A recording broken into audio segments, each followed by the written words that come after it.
This week was supposed to bring some peace to Yemen. Days in which discussion would replace destruction.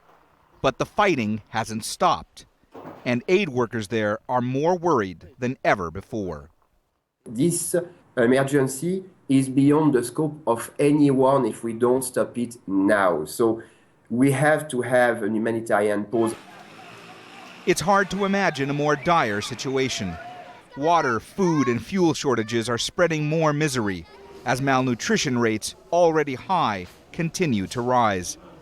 Last week, the UN declared Yemen a level 3 humanitarian crisis, the highest designation possible. Now, the agency has announced another milestone, at least 1,500 civilians killed in the past 3 months of violence. We need massive humanitarian intervention for Yemen if we want to avoid the real catastrophe out of hand now.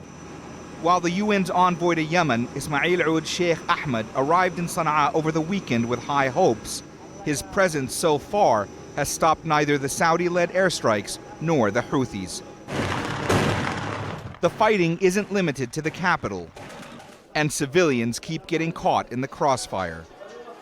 People don't have enough access to food nor to drugs. So if you add the commercial restriction on importation of essential goods plus the fightings, it's a real crisis.